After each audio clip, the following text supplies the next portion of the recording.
Let us see the further problem. From the following data, estimate the amount of working capital by operating cycle method taking 360 days in a year. Okay, so already we know how we can calculate the operating cycle and the days in the operating cycle.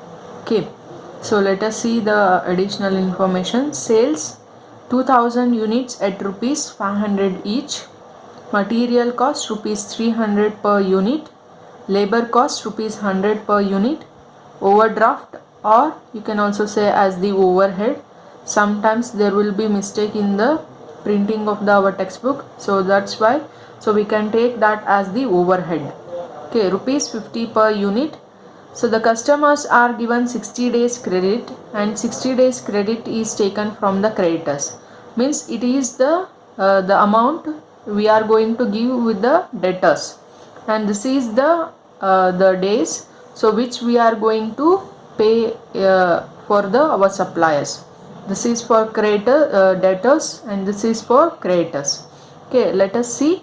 The raw materials for 30 days and finished goods for 20 days are kept in stock. Production cycle period is 10 days. Okay, so whatever the calculation operating cycle method we used to calculate in the using the formula is skipped here. Directly they have given the days, so the same we will calculate. Okay, already we are calculating the already, so the problem itself is given the number of days. So let us see the problem calculation. Okay, what they have asked, so we need to calculate the working capital amount. Okay, so here you can see estimate the amount of working capital by operating cycle method. So what is the formula to calculate the working capital here? The total operating cost divided by the number of operating cycle, right? So for this calculation we don't have the both the answers, so only we have the answer support from the what to calculate this operating cost and the operating cycle. Okay, so first we will calculate the operating cycle, so that is taken under the A. So I have divided into the 4 steps A, B, C, D. The A is giving you the calculation of operating cycle. Okay, so I am going to write one by one. That is raw materials period is, so it holds the 30 days. 30 days. Next one, work in progress, or you can also say it as the production period. The production period holds with the number of 10 days. Next one, finished goods period is having the, so the finished goods having the 20 days. Next one, okay, there is a confusion, right? So the customers are given 60 days credit and 30 days credit is taken from the creditors. Means, so we are allowing the credit period up to the 60 days when we sold out our product. Okay, that is taken as the debtors. Okay, this you can see as the debtors. Okay, next one, so we will ask for the our supplier, so that we should get the, means we want the 30 days as the credit period, so to pay the our purchase amount. So that's why this is going to take you the amount of creditors. Okay, so hope you understood what we took and what we allowed. So if we take the credit sales, or if we purchase the credit purchases, then we will get the creditors. So if we allow for our customers, that is taken for the debtors. So that's why the credit period allowed to the debtors, means for the customer it is 60 days. The same I will take here. You just make the total of these days. 120 days. Okay, among us this one, so we need to deduct the third one, the second one, that is credit period for the payment to creditors.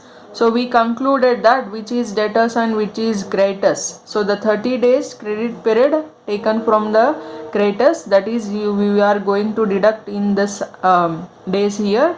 So now we remained with the days, that is 90 days is taken as the operating cycle period. So hope you understood the first period. Okay, next one, hope you understood with the first step, that is calculation of operating cycle. So is this conclude the formula? No. Okay, so we need to calculate the number of operating cycles in a year. Means the 90 days come within the your 360 days as a multiple times, right? So that's why we need to calculate, so the 90 days in a 360 days, so how much it is going to be repeated.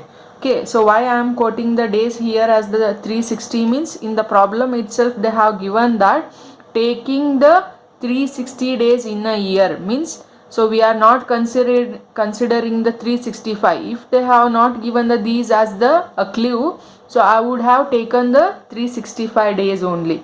So as they have given the 360 days, so I am going to quote the same days, that is 360 days divided by, so that is the number of days in a year divided by operating cycle will give you the operating cycle in the year. So the number of days in a year are, so the problem is given 360 days, the same I have took here. Operating cycle period is 90 days. Okay, so I am going to cancel the 0, so I remained with the 4 times, so I can repeat the my operating cycle. Okay, operating cycle ನಾನು ಎಷ್ಟು ಸಲ repeat ಮಾಡ್ಬೋದು, so 4 times ನಾನು repeat ಮಾಡ್ಬೋದು. Okay, now I have got the answer, that is only the divider as the base. Okay, the number of operating cycles in a year is 4, so that I got, but I need to calculate the yet, that is operating cost.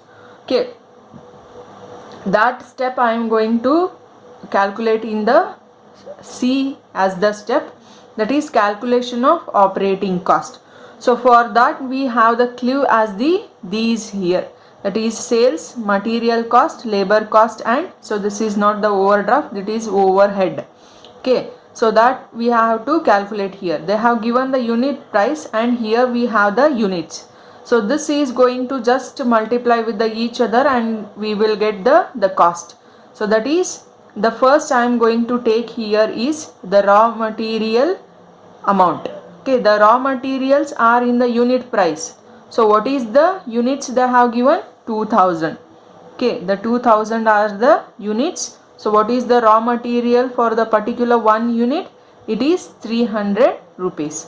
Okay, so let us multiply that one, 2000 into 300. So I got the amount as the 6 lakh. Next one, further I will go for the labor cost, that is the same.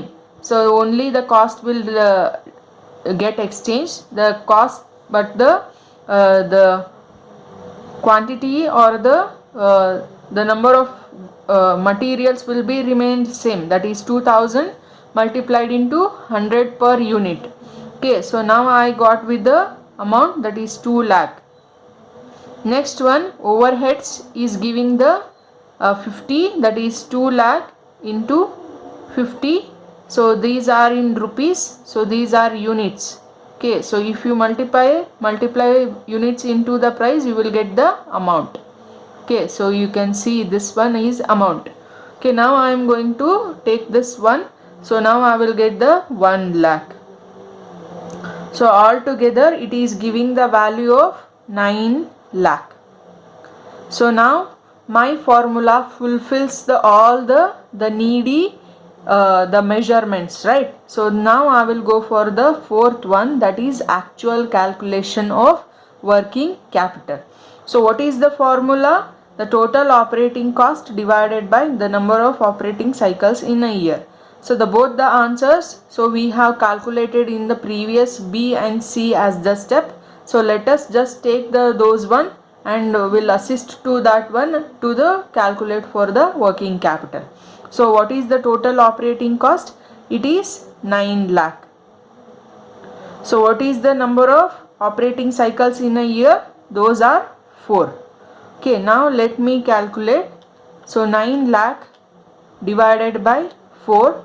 So I have remained with the amount, that is 2 lakh 25,000. So this is 2 lakh 25,000, that is the amount of working capital. So hope you understood. So it is very easy So till this step we calculated by using the formula also we can calculate. So you can see those videos in the previous day's video. So this is very simple one. So after this calculation, the another two steps will give you the working capital calculation. So this is usually the 5 marks problem. So if they have given the calculation by using the formula, then it may be taken for the 15 marks problem. So hope you understood this calculation of working capital from the operating cycle method. So in the 4 steps. Okay. So hope you understood.